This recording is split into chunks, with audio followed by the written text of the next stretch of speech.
साथियों नमस्कार। केंद्र सरकार के द्वारा समय समय पर अपने कर्मचारियों के लिए अपडेट जारी किए जाते हैं और अभी केंद्र सरकार के द्वारा कर्मचारियों के लिए जो अपडेट जारी किया गया है 8वें वेतन आयोग के रूप में अपडेट जारी किया गया है। 8वें वेतन आयोग के लागू होने से कर्मचारियों को तो फ़ायदा होगा ही, इसके साथ ही पेंशनरों को भी काफ़ी फ़ायदा होने वाला है। लेकिन कर्मचारी सबसे ज़्यादा इस बात को लेकर परेशान हैं कि अगर 8वें वेतन आयोग को लागू किया जाता है तो फिटमेंट फैक्टर क्या होगा, सैलरी में कितना इजाफा होगा, न्यूनतम वेतन कितनी होगी, न्यूनतम पेंशन कितनी होगी।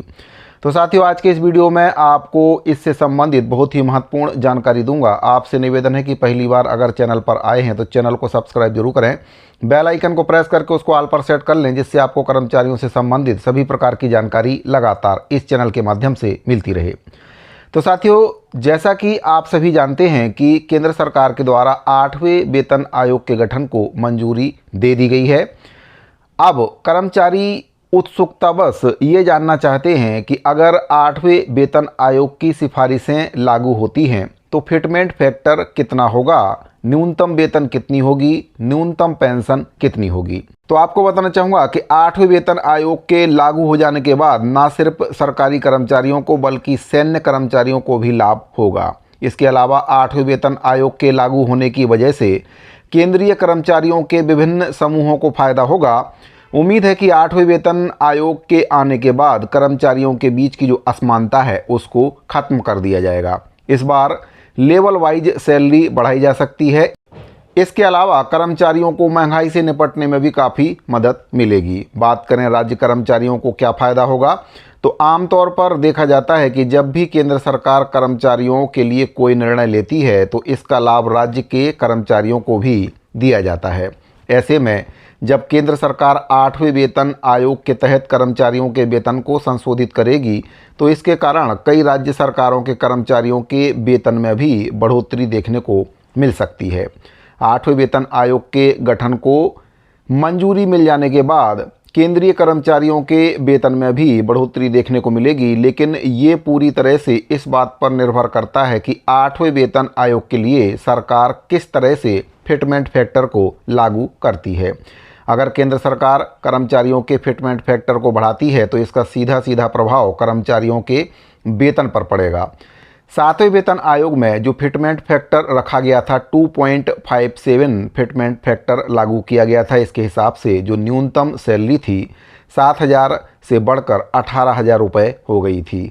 इस बार कर्मचारियों का वेतन बढ़ाने के लिए 2.86 तक फिटमेंट फैक्टर लागू हो सकता है, जो कि पिछले वेतन आयोग की तुलना में काफ़ी अधिक है। 7वें वेतन आयोग के तहत कर्मचारियों को 2.57 के हिसाब से फिटमेंट फैक्टर दिया जा रहा था। 2.57 फिटमेंट फैक्टर होने की वजह से कर्मचारियों के न्यूनतम वेतन को भी 7,000 रुपये से बढ़ाकर 18,000 रुपये तक कर दिया गया था। बात करें 6वें वेतन आयोग की, तो 6वें वेतन आयोग के दौरान केंद्रीय कर्मचारियों के वेतन में सबसे ज़्यादा बढ़ोतरी देखने को मिली थी, जो कि 54% की थी। हालांकि 7वें सेंट्रल पे कमीशन की ओर से पूर्व निर्धारित न्यूनतम वेतन पर दी गई वास्तविक वेतन वृद्धि सिर्फ 14.3% ही थी। वहीं अगर सबसे कम वेतन वृद्धि के बारे में बात करें तो दूसरे वेतन आयोग में वेतन सिर्फ 14.2% तक ही बढ़ाया गया था। पहले वेतन आयोग के तहत कर्मचारियों को न्यूनतम वेतन 55 रुपये दिया जा रहा था। इसके बाद इसे बढ़ाकर 80 रुपये कर दिया गया था।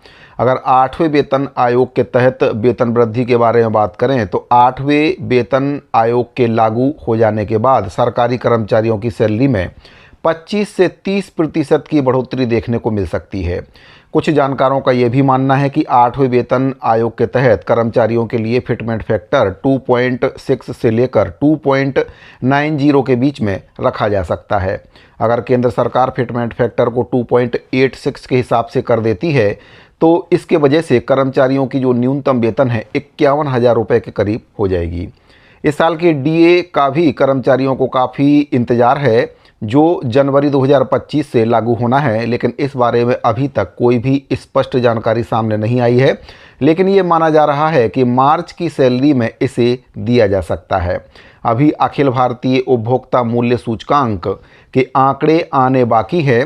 फरवरी अंत तक ये आंकड़े आने की संभावना जताई जा रही है। इसके बाद ही ये तय हो पाएगा कि कितना डीए बढ़ेगा। वैसे इस बारे में जो जानकारी प्राप्त हो रही है डीए के संबंध में कि 3% की जो बढ़ोतरी है डीए में सरकार कर सकती है। आपको बताना चाहूँगा कि केंद्र सरकार साल में 2 बार डीए में वृद्धि करती है, 1 जनवरी और 1 जुलाई से। तो साथियों, जो जनवरी का डीए है उसको आमतौर पर सरकार होली के आसपास यानी कि मार्च में उसकी घोषणा करती है, और जो डीए बढ़कर आएगा वह अप्रैल की सैलरी में डीए बढ़कर आएगा। तो 3% अगर डीए में वृद्धि होती है तो कर्मचारियों का जो डीए है 56% हो जाएगा। यहाँ पर मैं आपको ये भी बताना चाहूँगा कि 8वें वेतन आयोग के सिफारिशें लागू होने के बाद जो डीए है वह शून्य हो जाता है, यानी कि जो 8वें वेतन आयोग में आपको सैलरी मिलेगी वह डीए शून्य करके दी जाएगी। तो सबसे महत्वपूर्ण जो बात है वह फिटमेंट फैक्टर है। सरकार जो फिटमेंट फैक्टर सेट करती है वह कितना करती है।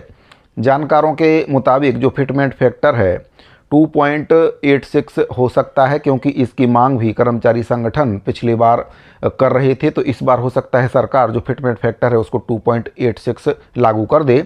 अब ये तो आने वाला वक्त ही बताएगा कि सरकार कर्मचारियों के फिटमेंट फैक्टर में कितनी वृद्धि करती है। बहरहाल जो जानकारी प्राप्त हो रही है उसके अनुसार पिछली बार की तुलना में इस बार जो फिटमेंट फैक्टर है वह ज़्यादा रहने वाला है। तो साथियों, केंद्रीय कर्मचारियों और पेंशनरों से संबंधित ये बहुत ही महत्वपूर्ण जानकारी प्राप्त हो रही थी 8वें वेतन आयोग को लेकर। अगर आपको जानकारी अच्छी लगी हो तो वीडियो को लाइक और अपने साथियों को शेयर जरूर करें। इस वीडियो फिलहाल इतना ही, मिलते हैं अगली वीडियो में। अभी के लिए दीजिए इजाज़त। धन्यवाद।